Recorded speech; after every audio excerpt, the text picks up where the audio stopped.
Graça e paz, irmãos e irmãs. Você pode se colocar de pé? Quero convidar você a abrir a palavra do Senhor. Evangelho segundo João. Nós vamos ler capítulo 21, a partir do versículo 15. João, capítulo 21, a partir do versículo 15. Hoje é o nosso terceiro encontro da nossa série Improváveis. Quem está sendo abençoado aí com essa série? Amém? Seu coração está aberto aí para receber mais do Senhor? Ele sempre tem mais para nós. Então, com a sua Bíblia aberta, feche os seus olhos mais uma vez. Pai, obrigado, porque o Senhor está conosco e o Senhor sempre tem algo diferente para nós.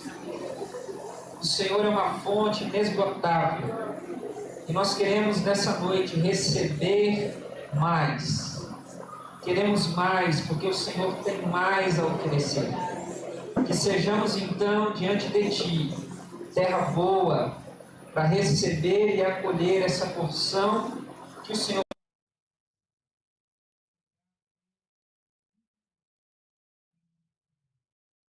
Amém. Amém. Evangelho de João, capítulo 21. A partir do versículo 15, diz assim para nós: depois de terem comido, Jesus perguntou a Simão Pedro: Simão, filho de João, você me ama mais do que estes outros me amam? E ele respondeu: sim, o Senhor sabe que eu amo. Jesus lhe disse: apacente os meus cordeiros.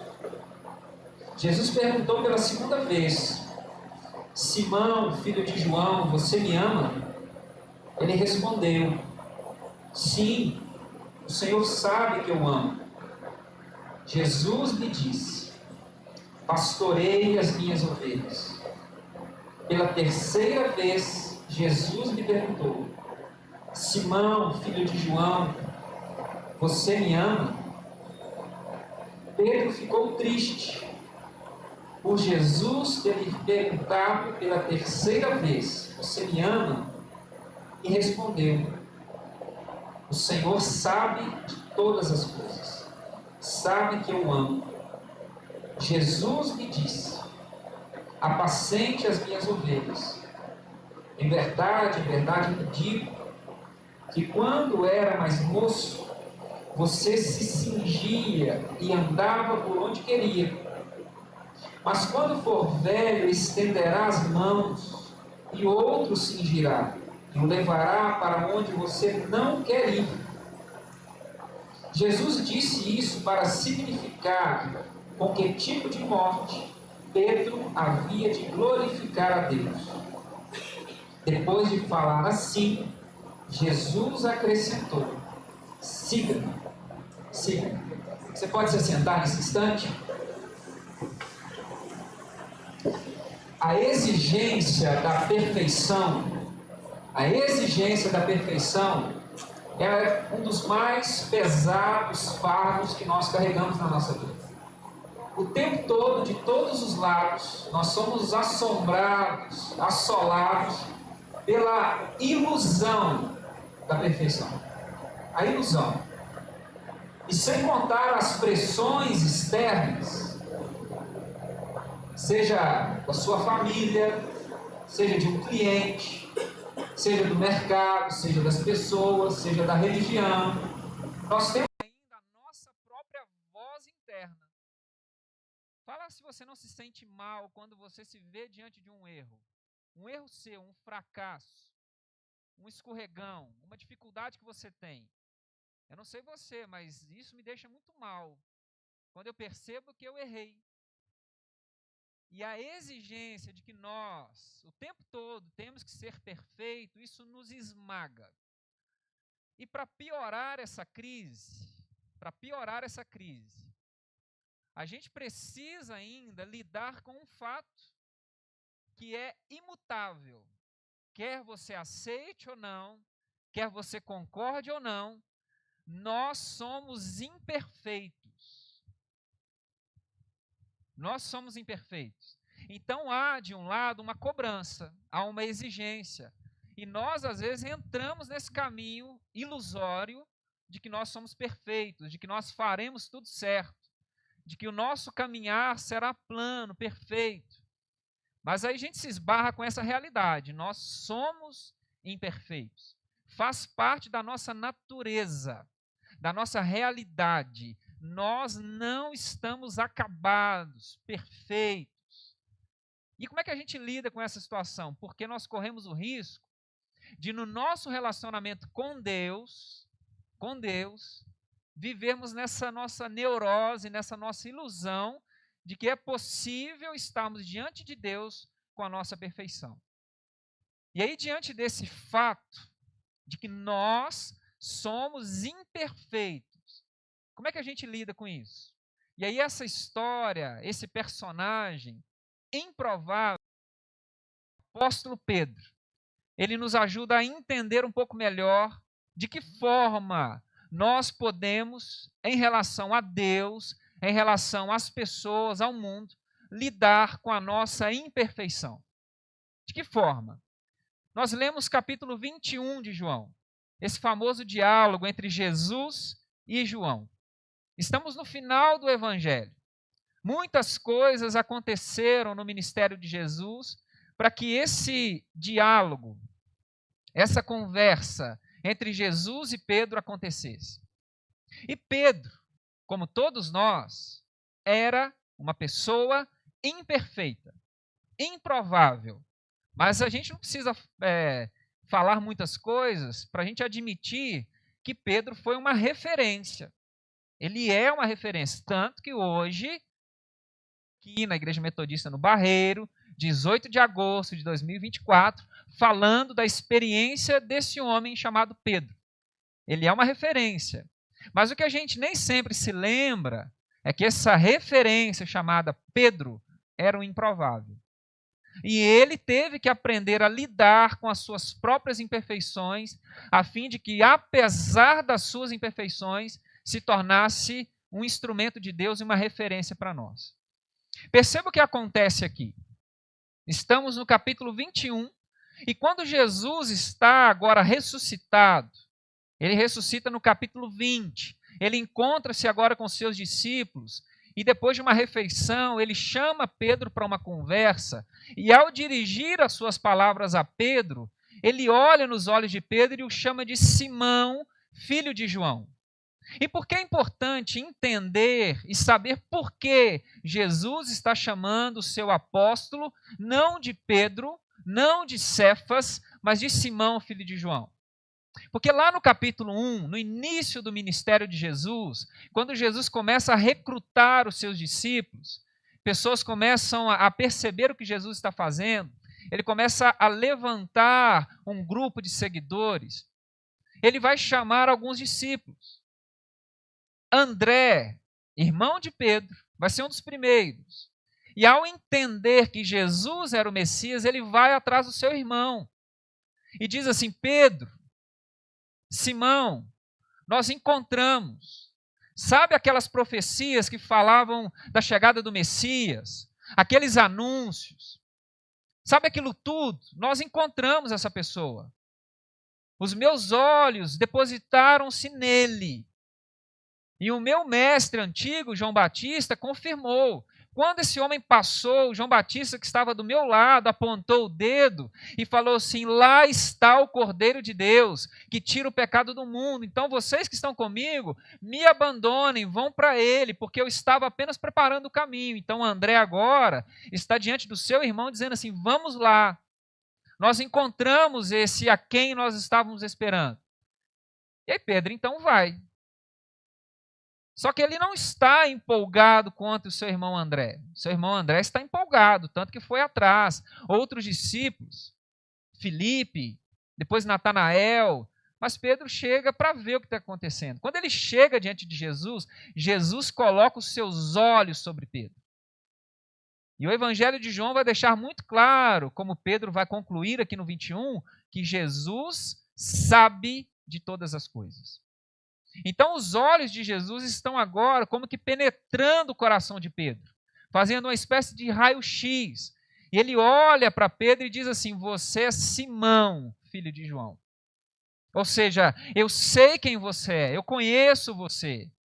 Os meus olhos veem você plenamente, eu sei quem é você, eu conheço a sua identidade, eu sei das suas limitações, mas eu tenho para você um caminho diferente. Você será chamado Cefas, Pedro. Então ele vê Pedro e sabe assim: eu conheço você, eu sei com quem eu estou lidando e quem eu estou para chamar, mas eu darei para você uma vida diferente. Você é isso, mas eu farei de você aquilo. Então Jesus sabe com quem ele está lidando. Só que o evangelho vai acontecendo. O ministério de Jesus vai acontecendo. Pedro, então, de uma certa forma, se associa a esse movimento, começa a andar com Jesus, as coisas vão acontecendo. E no capítulo 6 de João tem um episódio importante. Jesus, diante de uma necessidade, multiplica pães e peixes. Há uma multidão de homens e mulheres, crianças. Depois de um tempo de pregação, o ministério de Jesus acontecendo, já era tarde, há uma necessidade, Jesus, há uma multidão de pessoas. E Jesus, então, coloca uma pergunta: como é que a gente vai fazer? A gente tem que dar pão para essas pessoas. O que a gente faz? No final das contas, Jesus, a partir de 5 pães e 2 peixes, alimenta uma multidão. Um grande milagre, um grande sinal que vai atestar a divindade de Jesus. Vai atestar que ele sim, não é um profeta qualquer, ele é o Salvador, ele é o Messias. Diante dessa oportunidade, Jesus então começa a pregar, começa a ensinar. Então imagine uma multidão comendo, extasiada, olha que coisa maravilhosa. Ele de fato é o profeta. Aquele que Moisés anunciou é ele. Olha que maravilha, até Jesus pregar. Então ele começa a pregar, ele começa a falar de que natureza ele é. Ok, eu sou o Messias. A profecia apontou para mim, mas deixa eu esclarecer que tipo de Messias eu sou. Ou seja, vamos entender melhor de que forma Deus decidiu agir no mundo.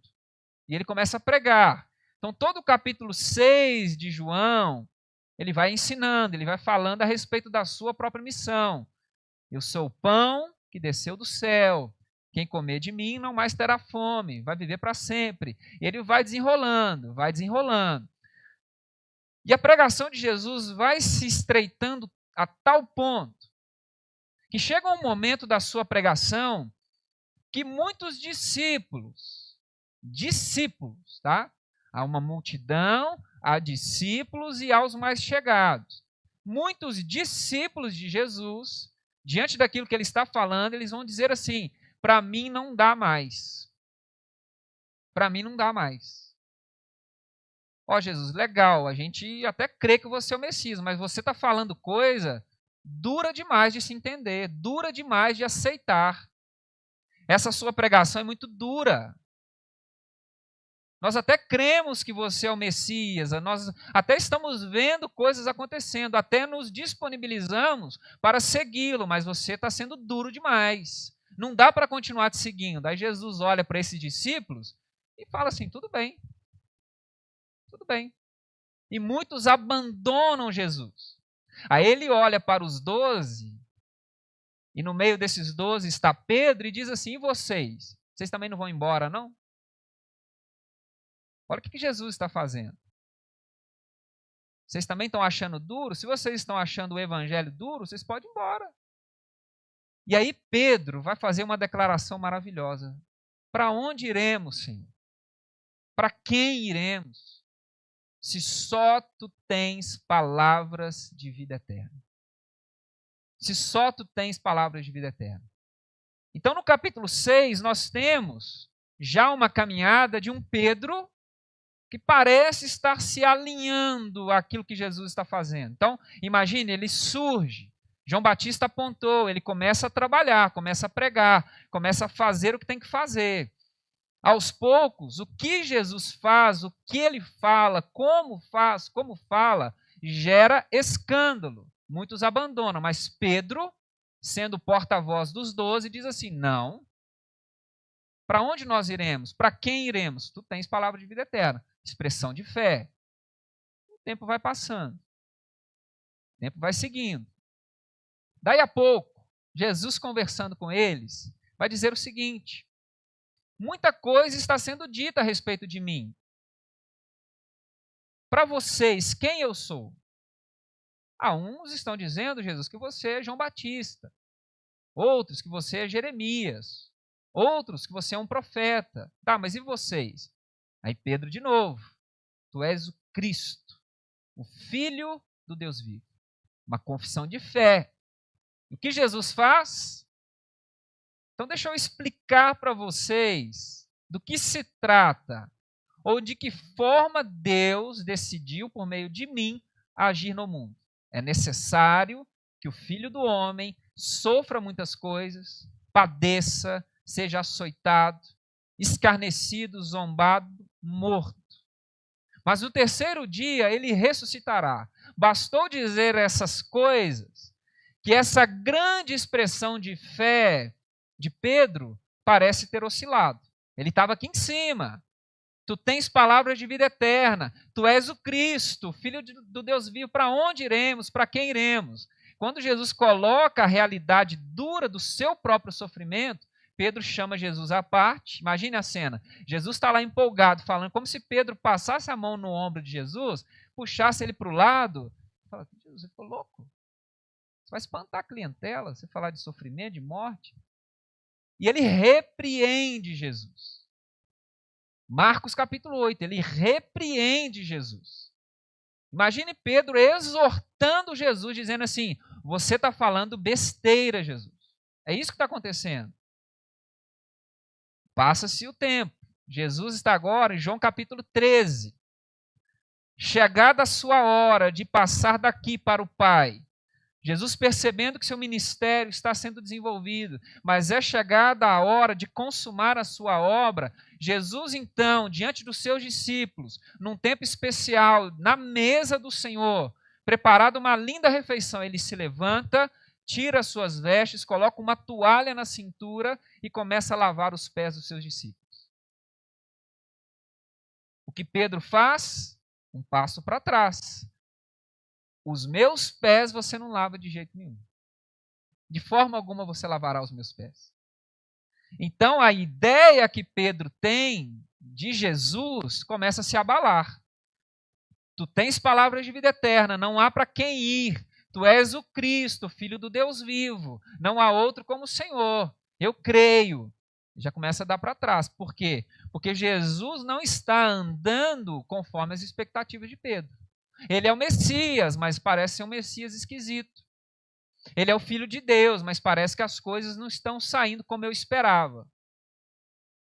E aí, nesse ambiente em que Jesus está lavando os pés dos seus discípulos, mostrando a eles de que forma Deus vai agir no mundo, por meio do serviço, do amor, da entrega, Pedro vai ficando em crise e Jesus vai acentuando o seu ensino, falando da realidade, do amor de Deus, da sua entrega, até o ponto dele dizer o seguinte: o caminho que Deus tem para mim, o lugar para onde vou, vocês ainda não podem me seguir. Aí o que Pedro faz?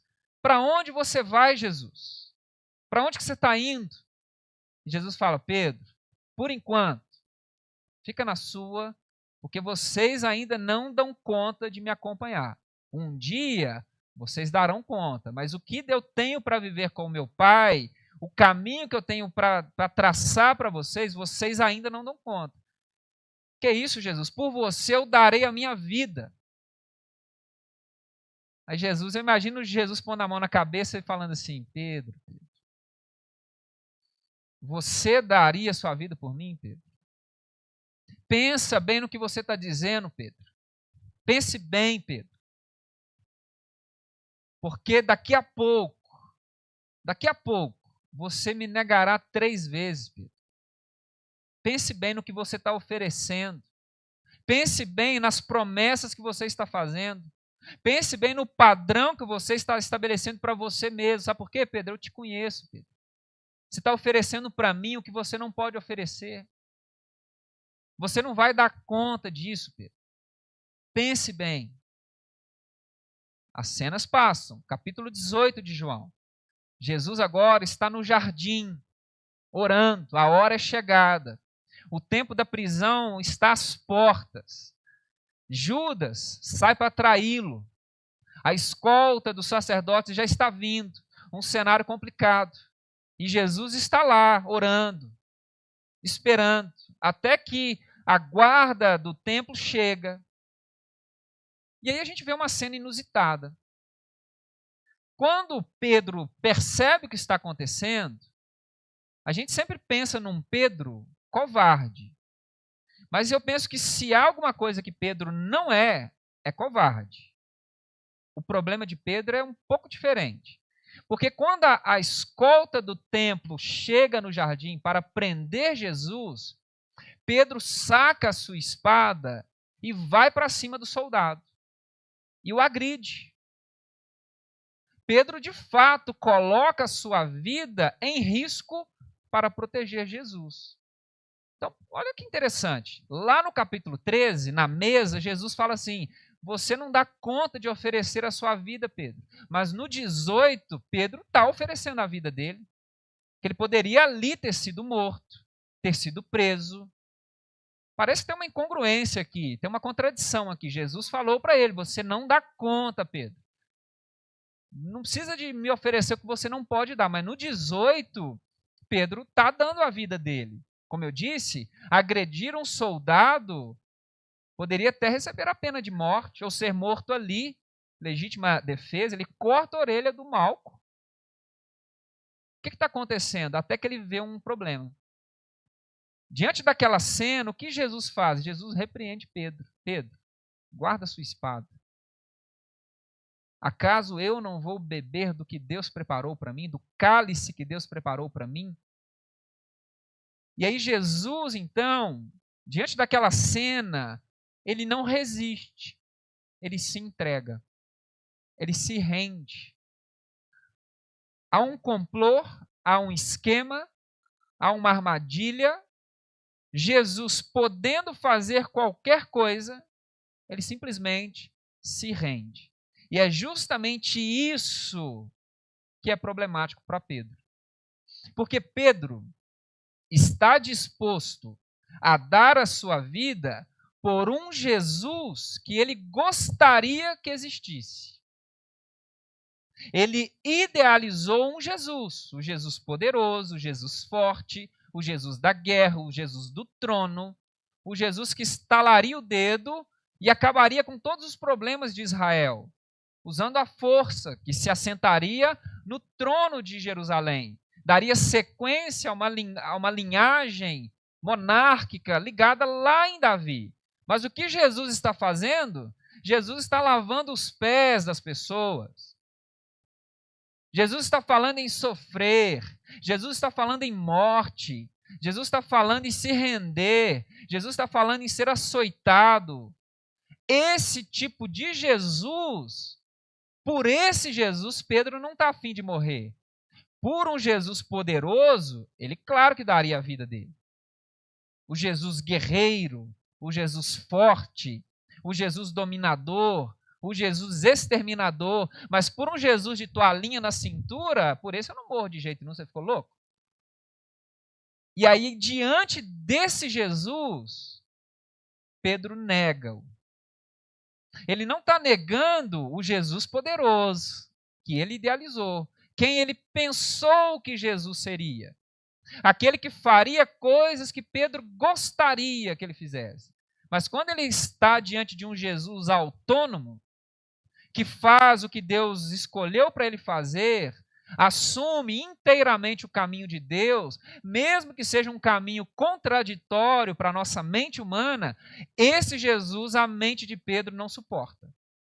Esse Jesus ele joga fora. E aí ele nega Jesus. Por isso Jesus tinha dito lá no capítulo 13, você não está pronto para ir até onde eu vou.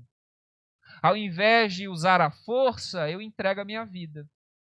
Ao invés de exigir serviço, eu sirvo. Ao invés de oprimir, eu me permito ser oprimido.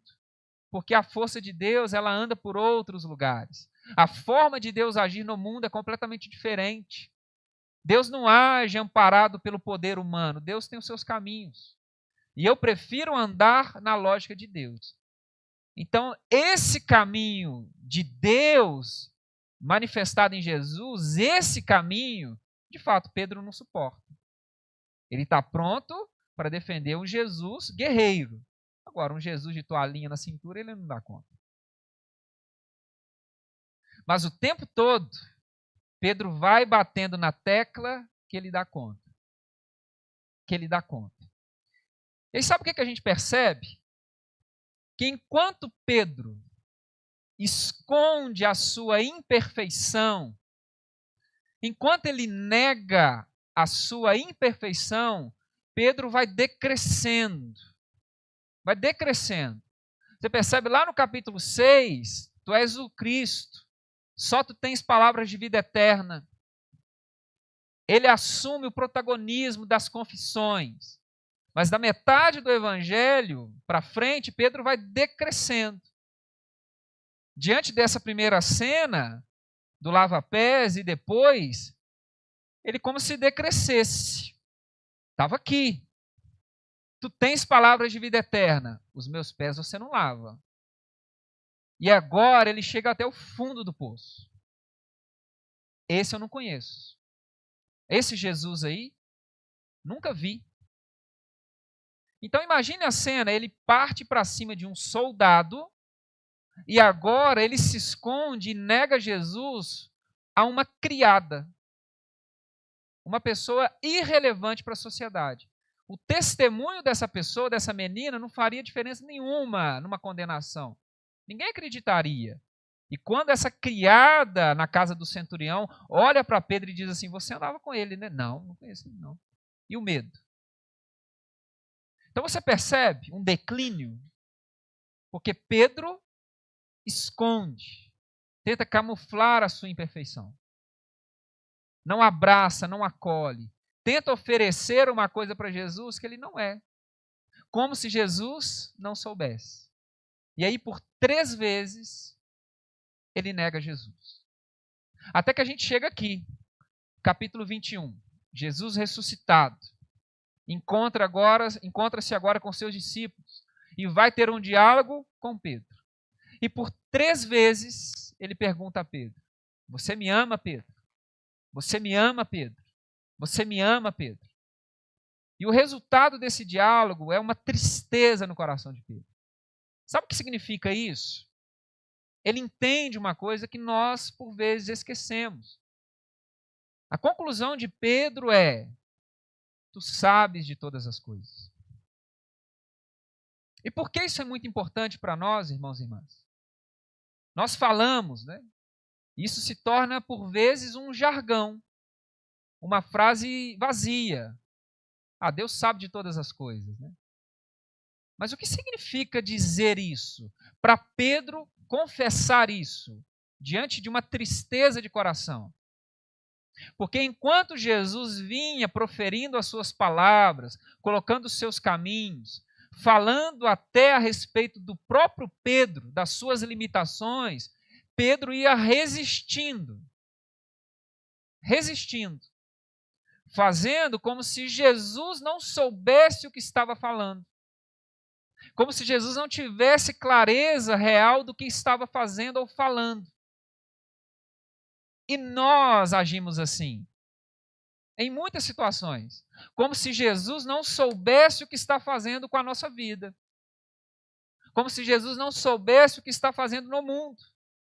Então, o que Pedro vai fazendo? Quando as palavras de Jesus alcançam o seu coração e expõem as suas imperfeições, ao invés de Pedro abraçar essas palavras, a fim de que essas palavras o aperfeiçoe, o cure, o melhore, o impulsione, ele simplesmente nega as palavras de Jesus e se esconde numa capa de perfeição, tentando se passar como sendo melhor do que os outros. Porque é interessante a primeira pergunta de Jesus: você me ama mais do que os outros? Sabe por quê? Quando eles estavam na mesa para ceiar, e Jesus falando de que um deles ali o trairia, sabe o que Pedro faz? O discípulo amado está encostadinho lá em Jesus. Aí Pedro dá uma olhadinha para ele assim e fala assim: pergunta para Jesus aí quem que é o traíra. Ou seja, não sou eu. Eu quero saber quem vai fazer. Ele tira a si mesmo dessa equação. Só que ele se vê como um traíra. Porque ele se julga melhor. Quero saber quem desse grupo aqui, porque eu vou dar a vida por Jesus. E o que a gente faz às vezes? Nós nos escondemos. Nós pensamos, cogitamos, de que Jesus não conhece o nosso coração. Eu posso mentir para vocês, para minha esposa, para minha família, para os meus amigos. Até um certo nível eu posso camuflar muitas coisas. Eu posso ter uma vida dupla. Consigo. Há pessoas que vivem aí anos e anos com vida duplas. De vez em quando estoura um caso aí, né? A pessoa tinha uma vida completamente diferente da que parecia ter. E leva isso por anos. Tem casos absurdos aí de pessoa que tem duas famílias em cidades diferentes e uma não sabe da existência da outra, né? A famosa história do caixeiro viajante, né? Por aí. Mas e quando eu estou diante daquele que sabe todas as coisas? Como esconder as imperfeições, os desejos do meu coração diante daquele que sabe de todas as coisas? Então, enquanto Pedro vai vivendo uma vida pensando que ele pode ditar para Jesus o que Jesus deve fazer, como Jesus deve agir, ele vai se escondendo. Ele vai escondendo as suas próprias imperfeições e ainda vai apontando o seu dedo para os outros. Porque uma das formas que nós temos para esconder a nossa própria imperfeição é exigir constantemente das pessoas que elas sejam perfeitas. E aí a gente abre os nossos olhos para a imperfeição das pessoas, porque é uma forma da gente esconder as nossas. Porque enquanto a gente está falando da imperfeição do outro, a gente pensa que as nossas serão encobertas. E a gente vai apontando para cá, para lá, para lá, para lá, para a gente não ter que lidar com as nossas. É mais fácil lidar com o erro do outro. Porque quando eu chego em casa, olho para o espelho, é desesperador. Então, enquanto eu estou lidando com as dos outros, é mais fácil. Então, Pedro está agora numa situação, não tem mais para onde correr. Ele negou a Jesus. Ele disse que daria conta, não deu, a casa caiu. Aquele que ele pensou que estava enganando, manipulando, fingindo, viu. Os olhos de Jesus penetraram no coração corrupto de Pedro. E agora ele está de frente com aquele que ele traiu. E o que Jesus faz? Jesus ensina para Pedro algo que nós precisamos aprender ou lembrar. Jesus não exige perfeição de nós. Vou repetir. Jesus não exige perfeição de nós. Saiba disso, creia nisso, porque ele está diante de um Pedro que ele conhece muito bem. Muito bem. E sabe o que Jesus faz? Primeiro, Jesus dá uma oportunidade a Pedro de reafirmar o seu amor. Imperfeito? Imperfeito. Mas ele reafirma o seu amor. Tu me amas, Pedro? Tu me amas, Pedro? Tu me amas, Pedro? Sim. Até com tristeza no coração eu confirmo, e eu sei que o Senhor sabe de todas as coisas. E sabe o que Jesus está fazendo aqui? Confiando a Pedro o pastoreio do seu rebanho. Então Jesus está entregando a tarefa do cuidado, do pastoreio, a transmissão do seu legado a um homem imperfeito. A um homem perfeito. Pedro não está diferente, está triste. As coisas ainda estão sendo processadas, mas ele não está aqui aperfeiçoado, melhor do que estava. Há poucos dias o acontecido. E Jesus faz o quê? Você entendeu, Pedro, o que está acontecendo? Você entendeu que você é imperfeito? Entendi, Jesus. O que eu tenho que fazer então? Ao invés de negar a sua imperfeição, de viver fingindo que você é perfeito, Assuma-se imperfeito. Abrace a imperfeição. Lide com ela. Conviva com ela. E todas as vezes que as minhas palavras tocarem na sua imperfeição, não dê um passo para trás e arrume desculpas. Não arrume desculpas. Abrace a sua imperfeição. Quando as minhas palavras tocarem na sua imperfeição, ao invés de você fugir, tentar dar um jeito, se esconder, apontar para o outro, justificar-se, permita que as minhas palavras curem você. Porque as palavras de Deus, quando expõem as nossas imperfeições, não é para nos machucar, nunca é para nos expor, nunca é para nos humilhar, é apenas um chamado para dizer que sim, nós podemos ser melhores, nós podemos dar um passo, e nós podemos ir e crescer apesar das nossas fraquezas. É esse o chamado. Por isso, no Evangelho de João, o chamado de Jesus para Pedro é aqui no final. E sabe qual é o convite de Jesus para Pedro? Pedro, eu tenho um convite para você. Quando você era novo, imaturo, você vestia a si mesmo e decidia para onde você queria ir.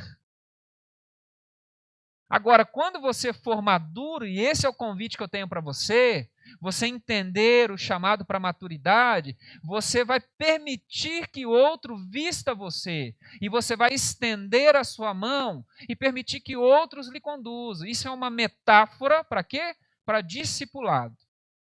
O que Jesus está dizendo é assim, uma pessoa imatura, ela pensa que ela pode fazer do jeito que ela quer. Que ela vai andar e viver do jeito que ela quer. E que Deus está a serviço dela.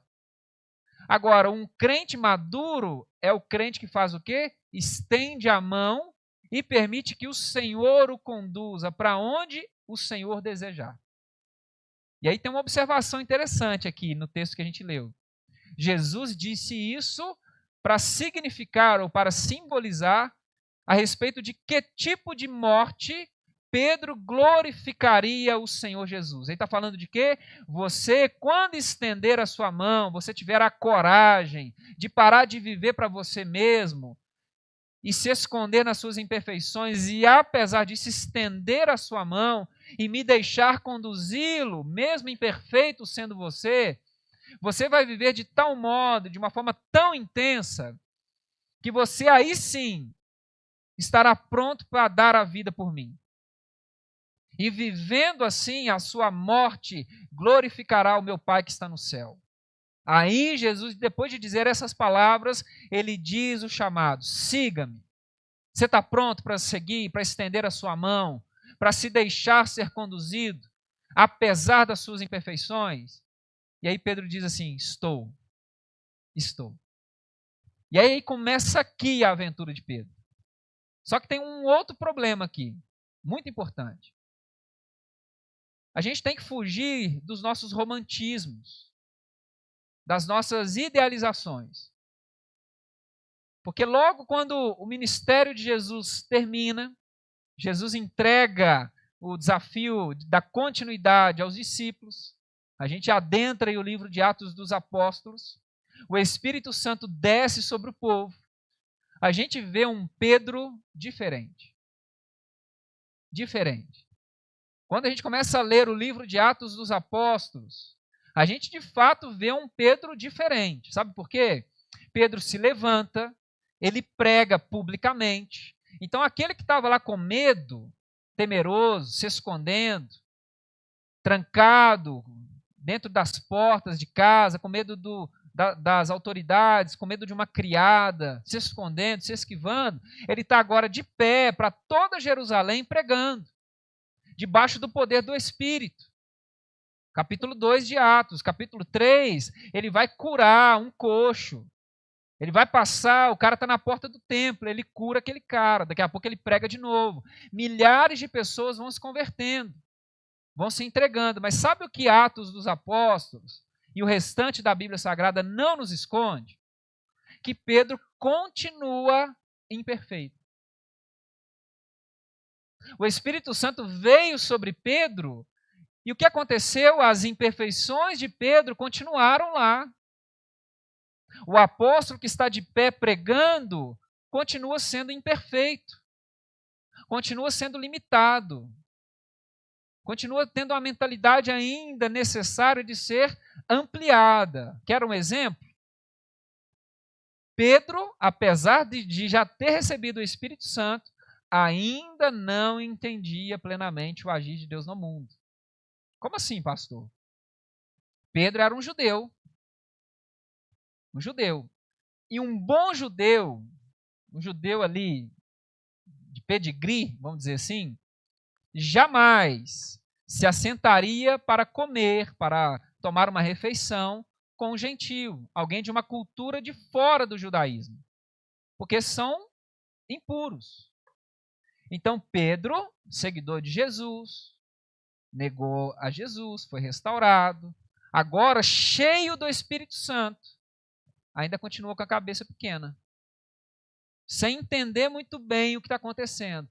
Deus derramando do seu Espírito sobre todo mundo, levantando pessoas improváveis, fazendo as coisas, o evangelho entrando para Samaria fora, pagãos sendo alcançados, coisas maravilhosas acontecendo, o eunuco indo para a África levando o evangelho, e Pedro ainda com a ideiazinha de que não, o evangelho é para judeu, o evangelho tem que ficar aqui dentro do nosso cercadinho.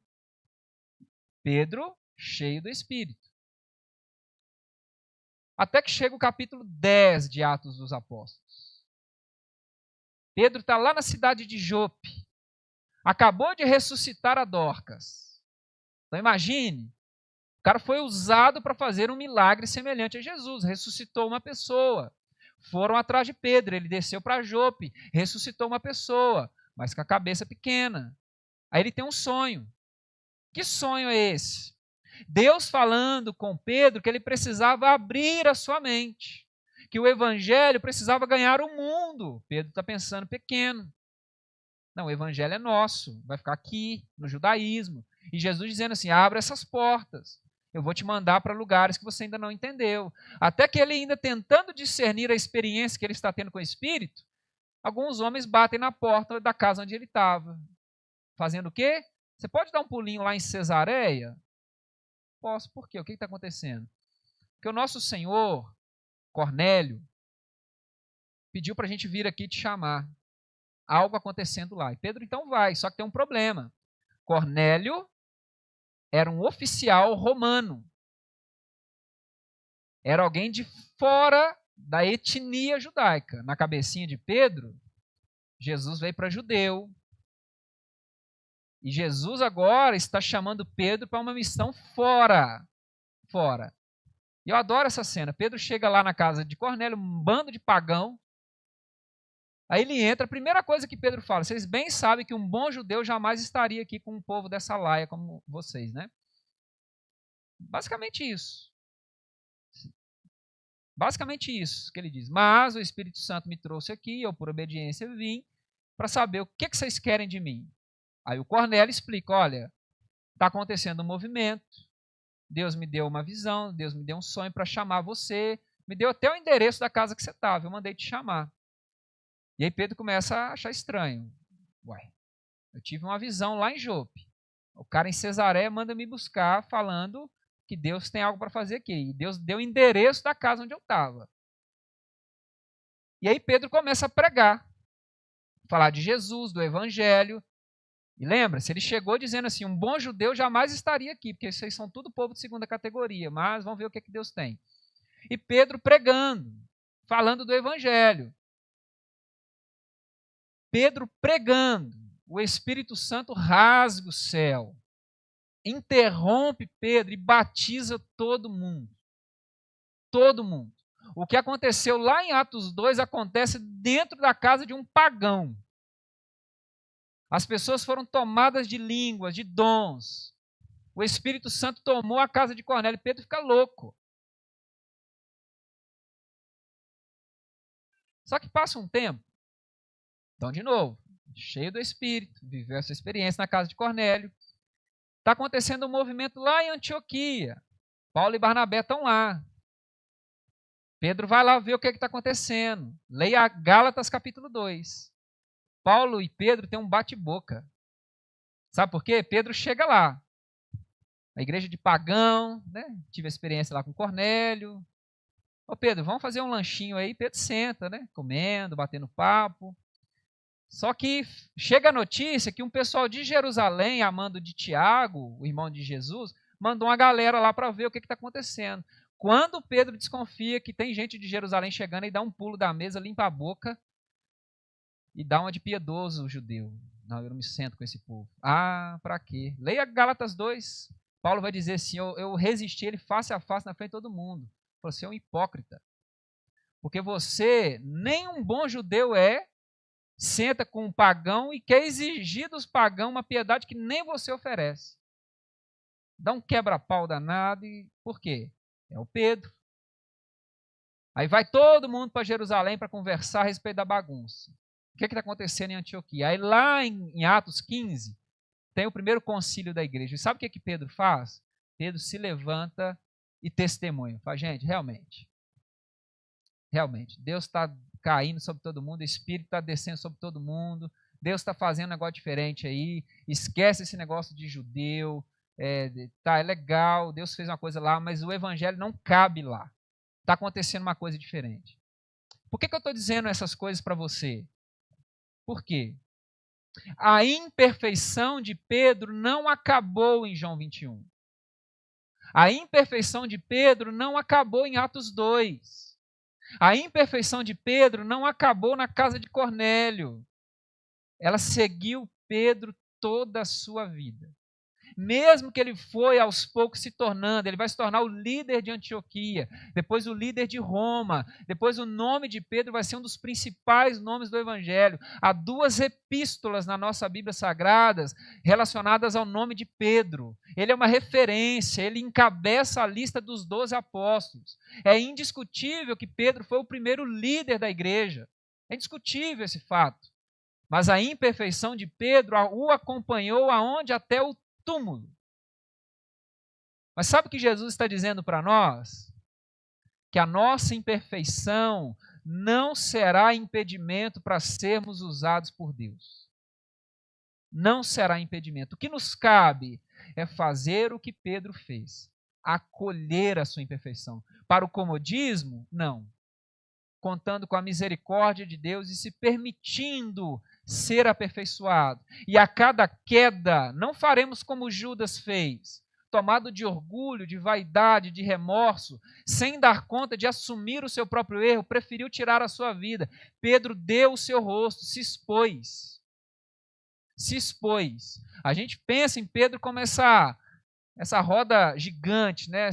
essa ambiguidade ambulante. Mas Pedro foi uma grande referência, apesar da sua imperfeição. Então, não são as nossas imperfeições que farão com que nós sejamos descartados por Deus. É ao contrário. Ao contrário. Lide com as suas imperfeições na dependência do Senhor, como uma oportunidade de crescimento. Apesar de imperfeitos, avancemos. Se doer, coloque isso na presença de Deus, mas não pare. Falarão mal de você, falarão, mas não pare. Deus não julga você. Deus acolhe você.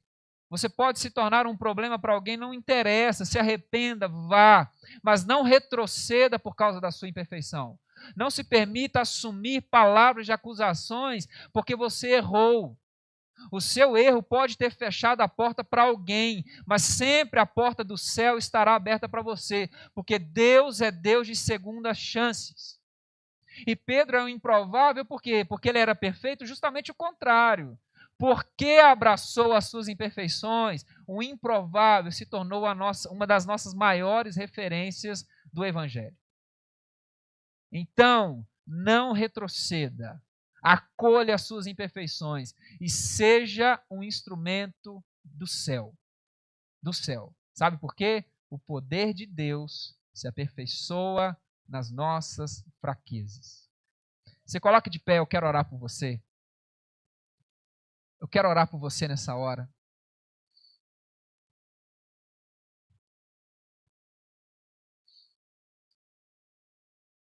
Pedro foi um homem muito corajoso. Ele teve coragem de se expor, de recomeçar. Eu fico pensando no primeiro encontro de Pedro com os outros apóstolos. Jesus havia lhe chamado de pedra. Sob essa confissão sobre você, pessoas como você, edificarei a minha igreja. Eu fico imaginando ele voltando lá no cenáculo, tendo que olhar os seus amigos, tendo que recomeçar, tendo que restabelecer de novo a sua autoridade. Mas sabe o que ele fez? Ele não foi embora, ele voltou, ele recomeçou, e recomeçou, e recomeçou.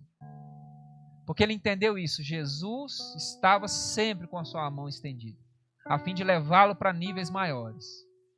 E ele nunca retrocedeu por causa da sua imperfeição. Então hoje é noite de avançarmos, não retrocedermos. Seremos improváveis usados por Deus, uma vez que entendemos. Deus não espera perfeição de nós. Não espera. O que Ele espera é que estendamos o nosso braço e que permitamos Ele nos conduzir para onde Ele desejar. E nesse processo, Ele vai, sem dúvida alguma, nos aperfeiçoando. Nos aperfeiçoando. E os nossos pecados, os nossos erros vão sendo deixados para trás. Lidaremos com outros, e outros, e outros. Se cairmos, levantaremos e vamos embora. Você deseja viver essa experiência? Então não receba sobre você nenhuma palavra de acusação. Não aceite. Não aceite. Ah, depois que fez tudo isso, agora está lá. Tô. Claro que eu estou aqui. Você queria que eu estivesse aonde? Na sua casa? Estou aqui, lógico. É aqui que eu tenho que estar. Diante dele, para recomeçar. Se você deseja viver isso, o altar está aqui te esperando. O altar está aqui te esperando. Para assim como Jesus, estender a sua mão e deixá-lo conduzir você. Se você deseja essa experiência, o altar está aqui. O ressuscitado, assim como esteve lá na praia, estendendo as mãos para Pedro, ele está aqui, estendendo para você. E eu quero orar por você nessa hora. Se você deseja essa experiência, eu quero convidar você a vir até esse altar e se colocar aqui diante dele. Porque ele está nos chamando para obras maiores. Em nome de Jesus. Vem à frente.